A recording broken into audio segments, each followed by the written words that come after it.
rien.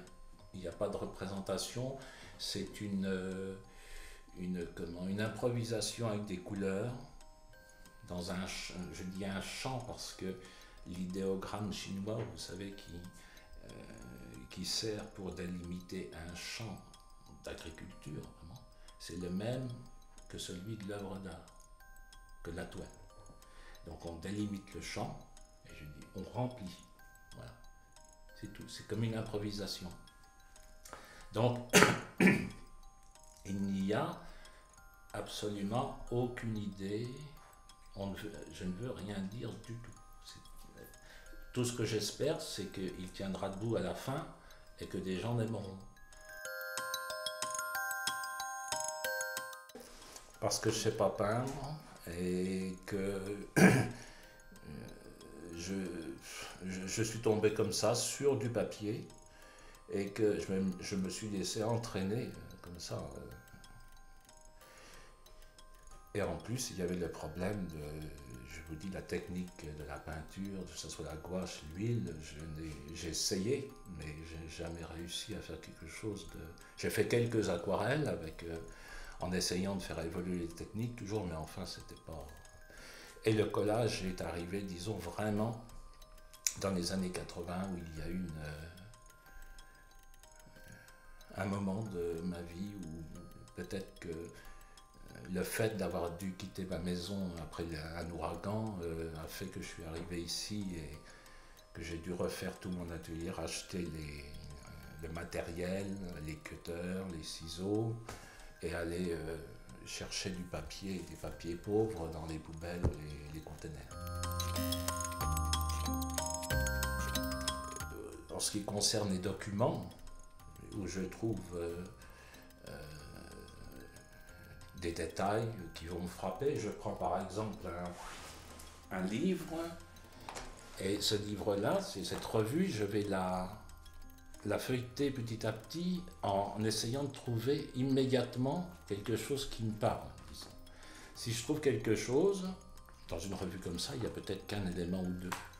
Je découpe et je mets de côté dans une corbeille. Et ensuite, lorsque je me décide à faire le collage, je vais prendre tous les éléments que j'ai trouvés, il y en a plusieurs centaines.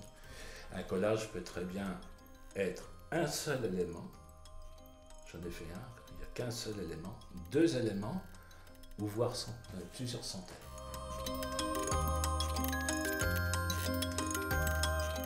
Lorsque je mets le format devant moi, je les fais tomber les uns après les autres de la corbeille, jusqu'à temps qu'il y en a un qui me parle. À ce moment-là, je vois la forme, je la découpe. Je colle généralement dans le haut à gauche du format.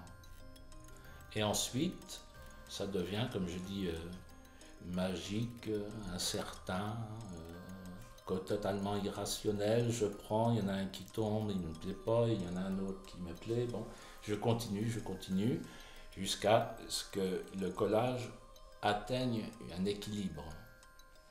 C'est-à-dire jusqu'au dernier morceau en bas à droite. En fait, comme c'est une improvisation tout le temps, il est important de terminer l'œuvre, qu'il n'y ait pas d'arrêt. Un peu comme un morceau de musique, on s'est improvisé, on ne s'arrêterait pas au beau milieu, non. À un moment donné, on s'arrête, quoi. On ne peut pas s'arrêter comme ça. Je suis sûr, c'est que depuis que j'en ai fait à peu près 650. Ce qui n'est pas beaucoup en 40 ans. Oui, comme si on m'aidait. Comme si quelqu'un m'aidait. Dans les moments où ça bloque, par exemple, alors j'ai des principes, si ça bloque, je vais faire un tour, je vais boire un café, bon. Et je reviens, des fois ça se débloque tout seul. Voilà.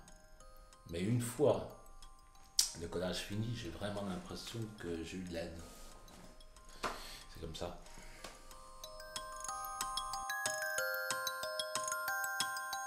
Mais on a la chance de pouvoir le faire. Il y a beaucoup de gens qui n'ont pas ça. Et même si c'est difficile à faire, quand on a la chance d'avoir ça, il faut dire merci et le redonner aux autres gens. C'est-à-dire en faire le maximum pour qu'ils en aient le plus possible devant eux.